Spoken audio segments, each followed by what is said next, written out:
Yeah, that's what it looks like. That's the point. Kids. Hey, welcome to Tony Tone Barbecue. I'm Tony, and today I'm going to show you my favorite way to turn this 11-pound, 4-bone prime rib roast into this incredible, juicy, tender, delicious masterpiece. This is for those who aren't afraid to play with a little fire.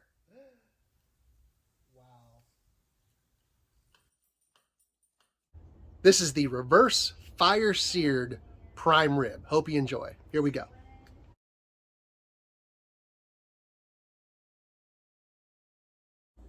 Okay, here's how this cook's going to go.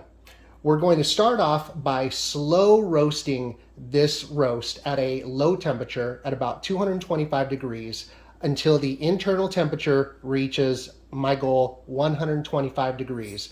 I'm going for a medium to medium rare prime rib roast. So when you are bringing it up to temperature, it can be done in numerous ways. You can do this in the oven at a low temperature, just setting your oven to 225 degrees, or you can do it in an offset smoker, like what I'm going to be using today. You can do this in a Traeger. You can do this even on a gas grill. Anywhere where you can make sure that the heat is not directly under the meat, but off to the side, and that the temperature surrounding the meat itself is nice and low at 225, so that the temperature of this roast rises very, very slowly and gently, so you're not cooking and browning the outside, but instead you're just letting it warm all the way through so it reaches temperature all the way through without turning the exterior of the meat, where you have a section of well done and a section of medium and a section of rare on the inside. So to prep this roast, it's really simple. All I'm going to use on this today is just some kosher coarse ground salt and some fresh ground black pepper. And I've actually combined the salt and the pepper, ready to go. I'm going to coat the exterior of this roast with a little olive oil just to help that pepper and the salt stick. Oh, and by the way, this mixture of salt and pepper is 50-50. Coarse ground pepper, coarse ground salt. And on the inside, I've taken 5 cloves of garlic, and I've used my handy dandy little skin remover tool here, which works really great to get the skin off these. And then I just basically slice these into little spears like this. All we're going to do is we're going to take this roast and we're going to stab some holes into it, and I'm going to shove these into the roast. We want to get down about halfway down, closer to the bone.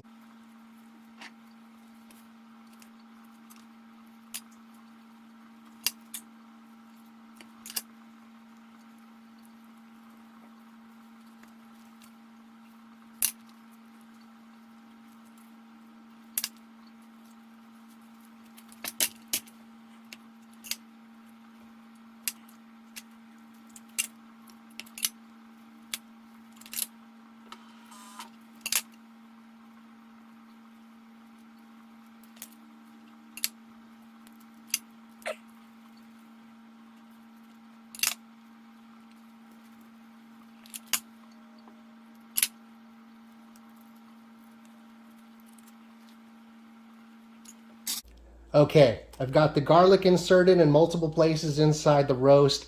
As this roast warms and comes up to temperature, that garlic flavor is going to permeate throughout the roast and really give the roast a nice flavor boost. I like to keep it simple with a prime rib roast, so that's all I'm going to do is garlic on the inside and the salt and pepper on the outside. So all I'm going to do here is just apply a light amount of olive oil, just a little bit, and rub that on there. And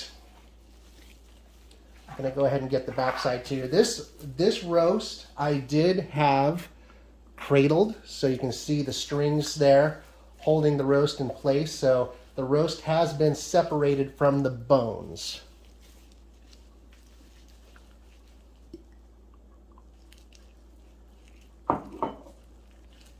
All right.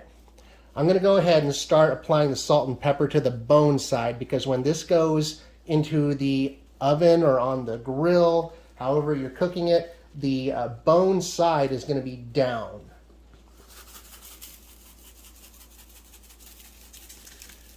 As I apply here, I'm just going to kind of lightly spread it around and press it into the meat.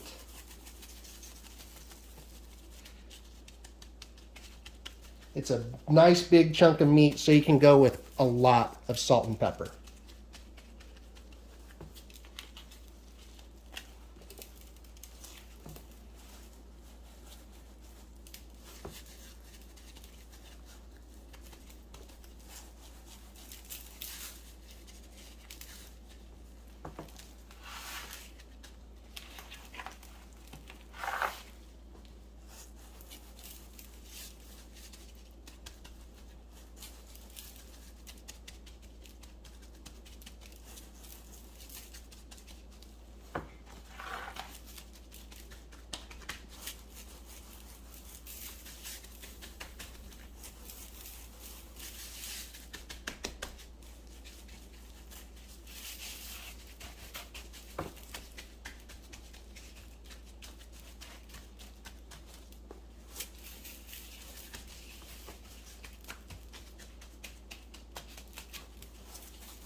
Okay, looking good. Got a nice coating of salt and pepper all the way around.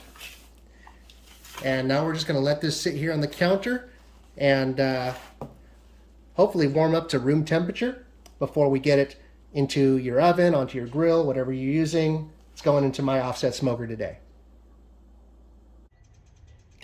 Okay, so the process for cooking this prime rib is simple. We're going to bring the temperature up to your desired doneness. For me, it's going to be 125 to 130 today.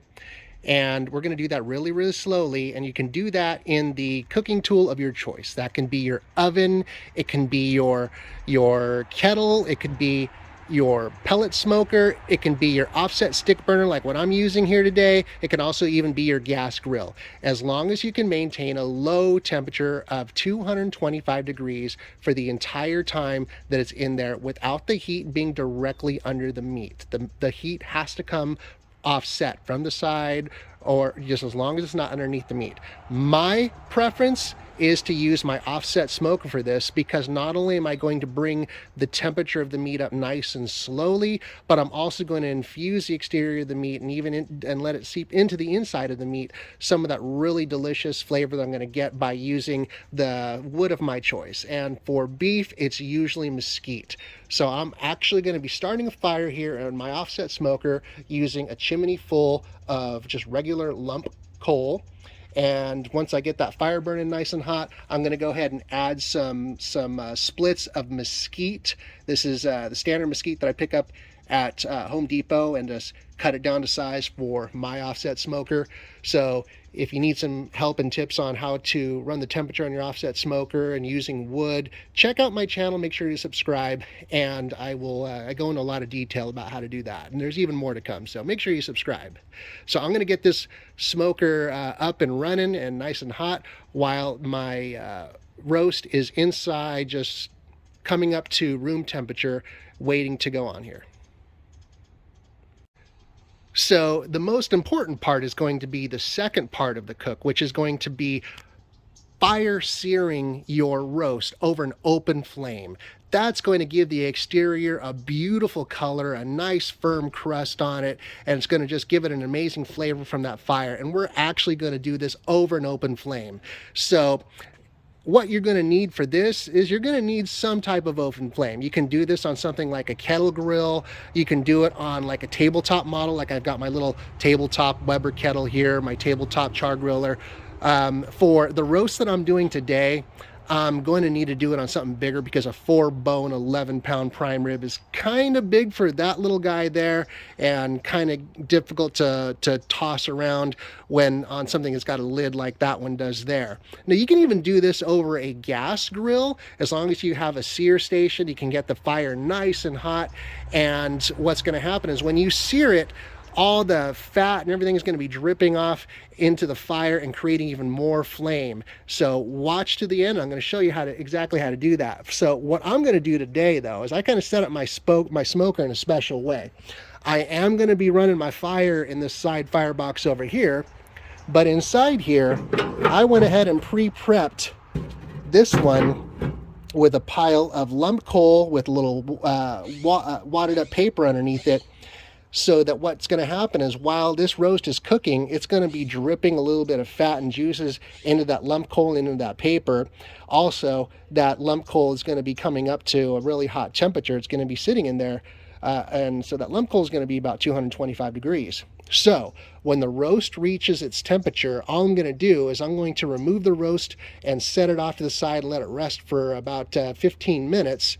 And in the meantime, I'm just going to go ahead and light that paper on fire, and that lump coal is going to start burning nice and hot. And then I'm just going to raise the grate level all the way up to the level of the cooking grates here. And so that fire is going to be scalding hot.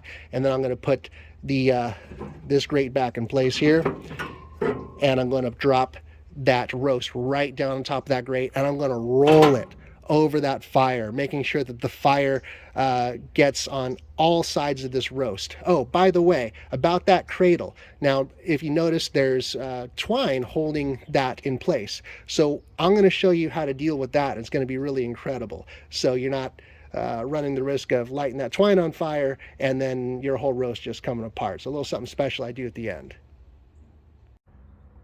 Okay, it's time to get this roast cooking. So I'm going to be using my offset smoker. Like I said, you can use an oven, you can use a pellet smoker, you can use even a gas grill, whatever works best for you, okay? Remember, heat source needs to be away from the meat. What I did here is I installed my Maverick wireless temperature probe inside so I can monitor the grate level, the temperature here at the grate level. And I'm going to be using my ThermPro dual temperature sensor to monitor the temperature of the meat as it cooks. So let's get this beautiful roast onto the smoker.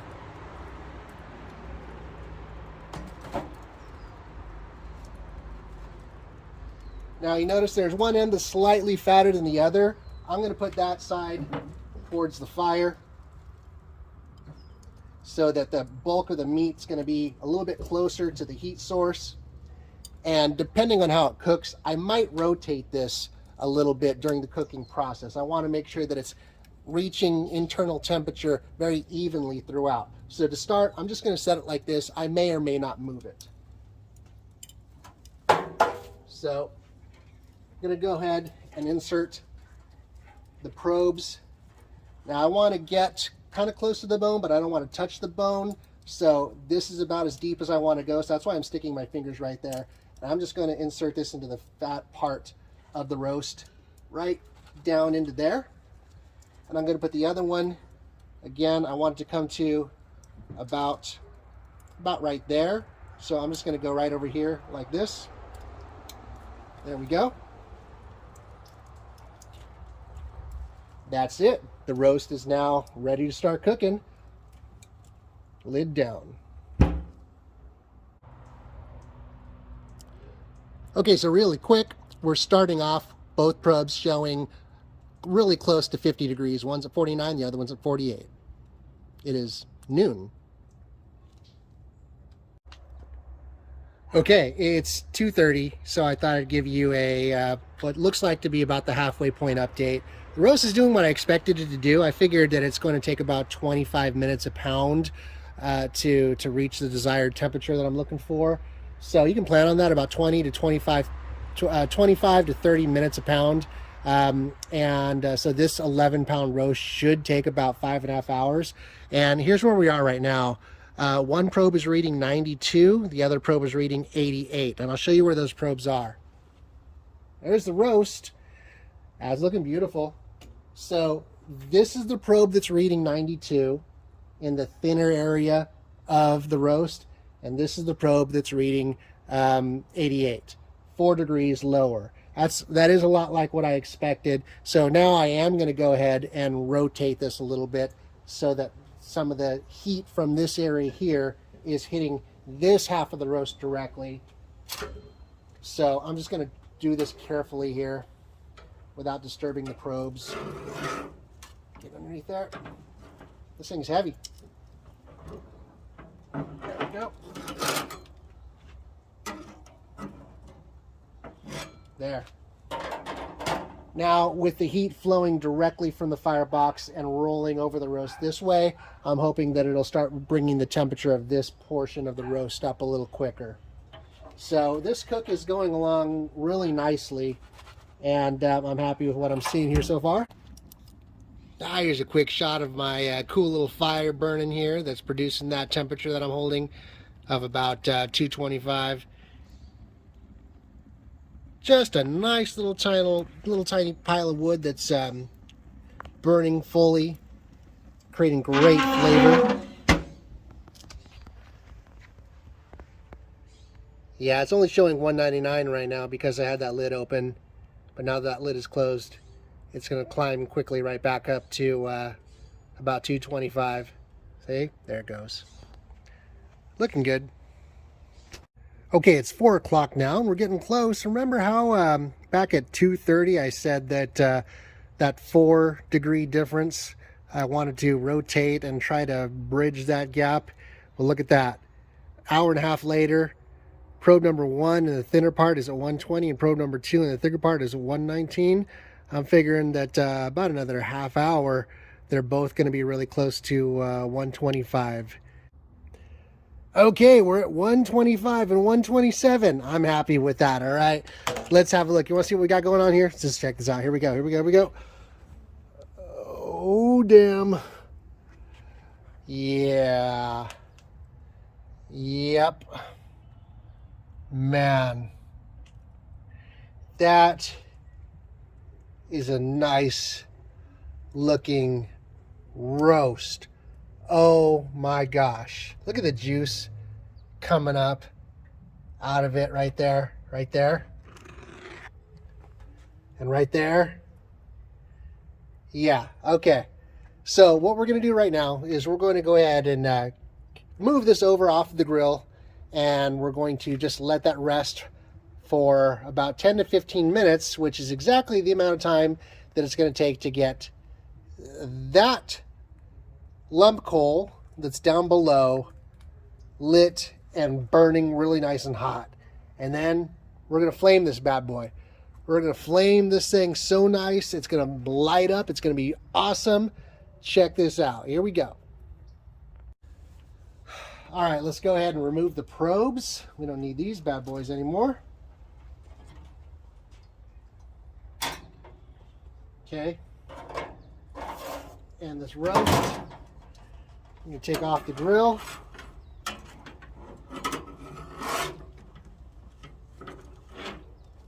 Oh, it's heavy.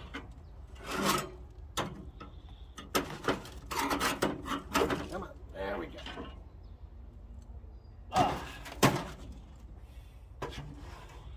Set that there for now. Let's light this fire.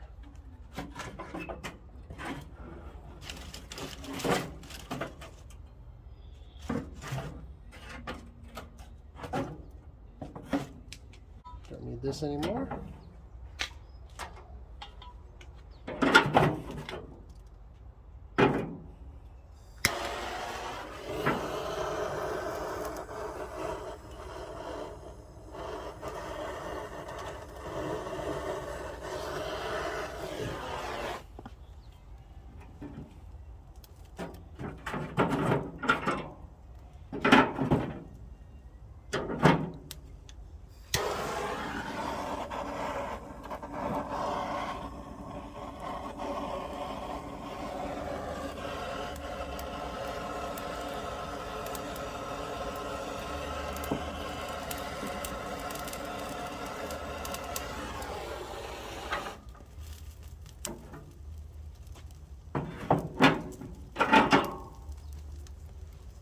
Okay, while the flames are getting hot over there on the grill, what we're going to do right now is we're going to go ahead and remove those strings that are holding this roast to the rack of bones.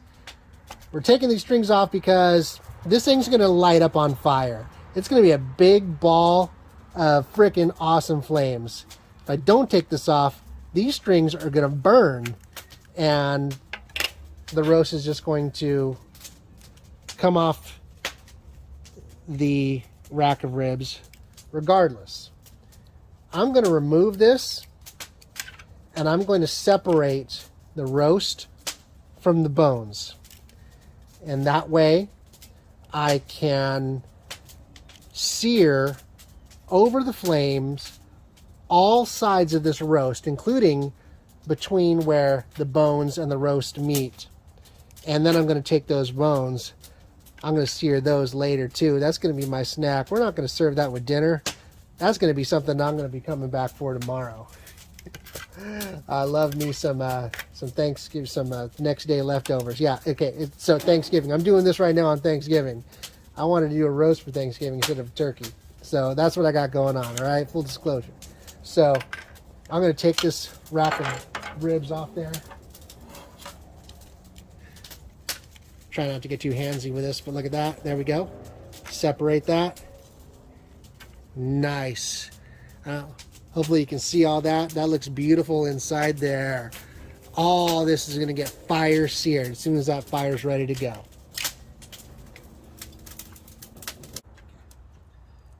Okay, it's been 5 hours, and this roast, here it is freaking gosh dang gorgeous.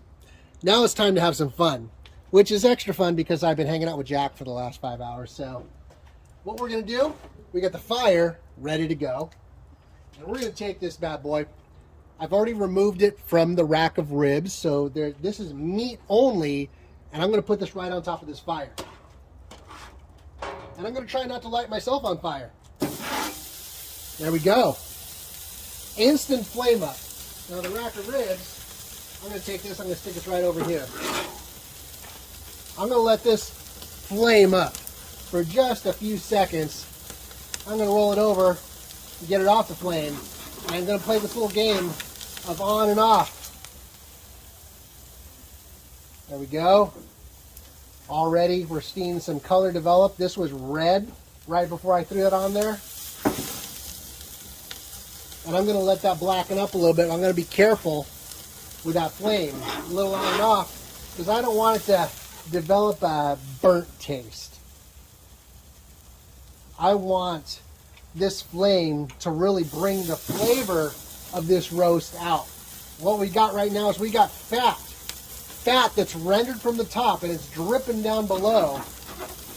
Whew! Damn, that's hot. Okay. Let that rest for a second over there while I throw my heat gloves on because that fire is freaking hot. Look at that. See how it's blackening up there nicely, but not too much. Gosh dang. I can't wait to eat this son bitch.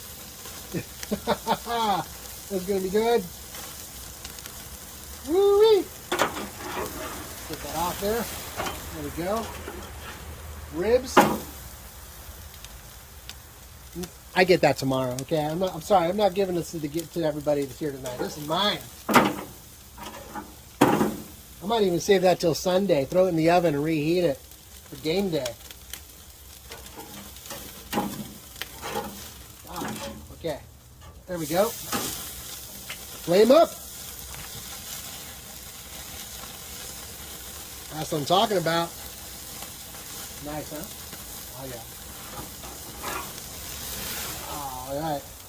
Now let's throw the fat side down. Boom! We're going to do all sides of this.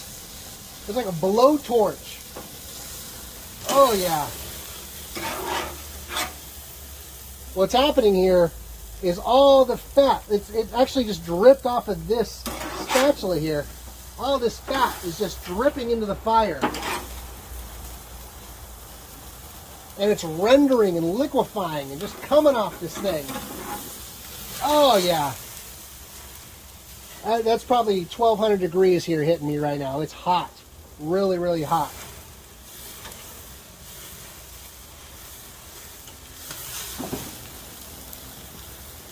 Now, since it's been coming up at a slow temperature, all that salt and pepper, it's stuck nicely to the outside of this roast, and now it's becoming this nice crust that's built up on it.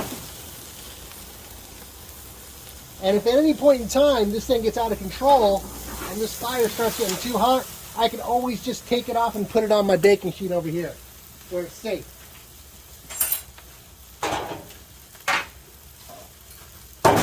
Got it right here ready to go.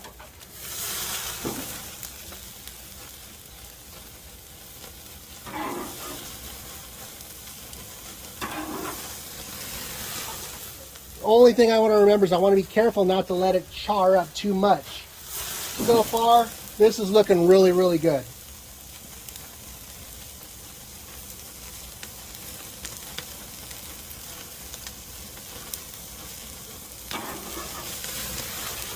Woo! That's one hot son of a bitch.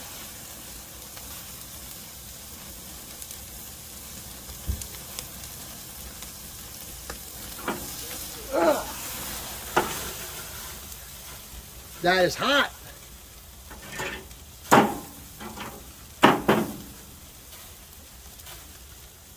Let those ribs cook up a little bit. Love the way that fire is spread out. That's because there's just a lot of fat coming off of this roast. While this is happening, while it's searing the outside like that, the temperature on the interior continues to rise. And by the time I take this off the grill, the outside is going to be nice and black and charred. It's not going to taste burnt, and the interior temperature is going to hit that medium rare, that medium temperature that I want of about 140, 145.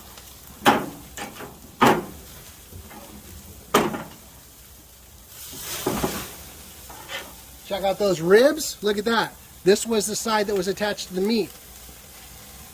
Looking good.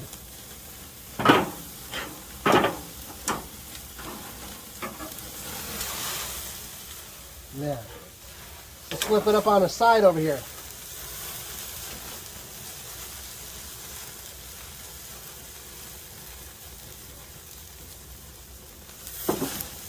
Other side. Oh.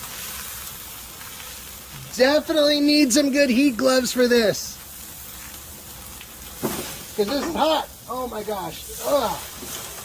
Whew.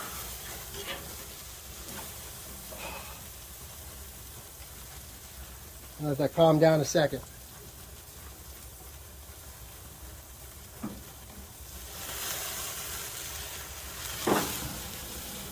Now the outside is crusted up enough to where I can kind of really just roll it around. Oh yeah. The fire is really starting to spread out a little bit. So on a big roast like this, you definitely want to have a bigger grill so you got a little bit more room.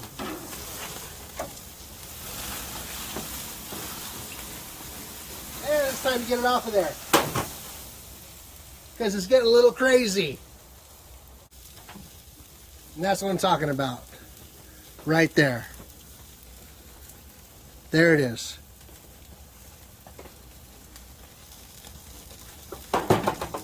Here we go. Nicely crusted, beautiful prime rib roast. Gonna take this inside. We're gonna let this rest. Let this rest for about half an hour. Okay, it's time to carve into this. It's been resting for about 30 minutes now. Here we go.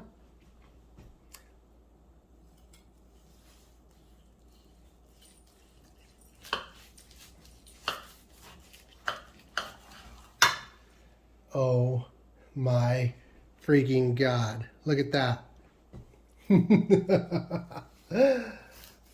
Wow.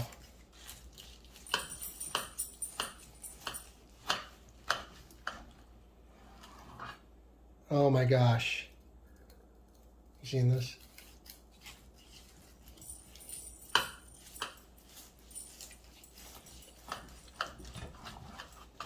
Okay, I'm gonna pull this piece up so you can have a closer look. But look at that.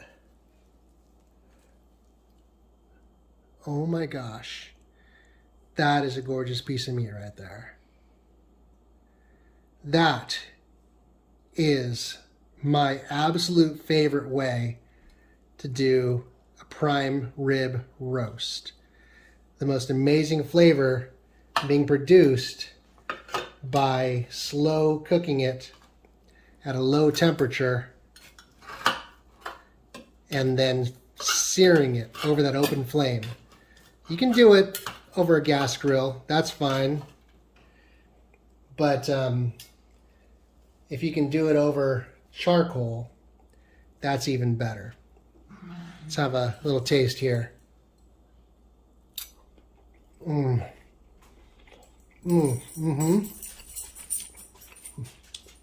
Oh, that's delicious. So tender and so delicious.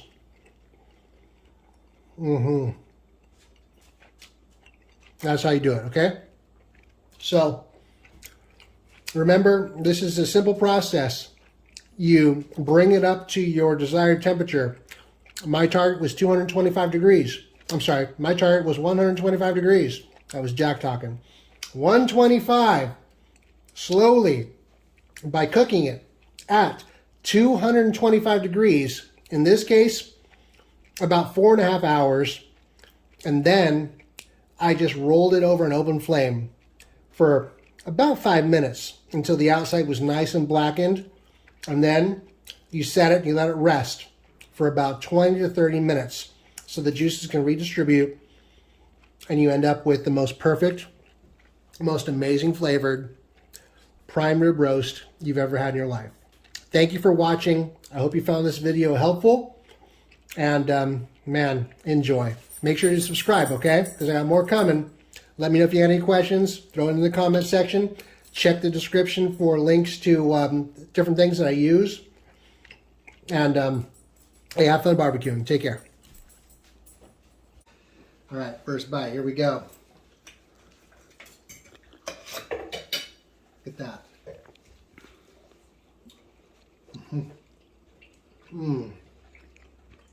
Oh, that's good.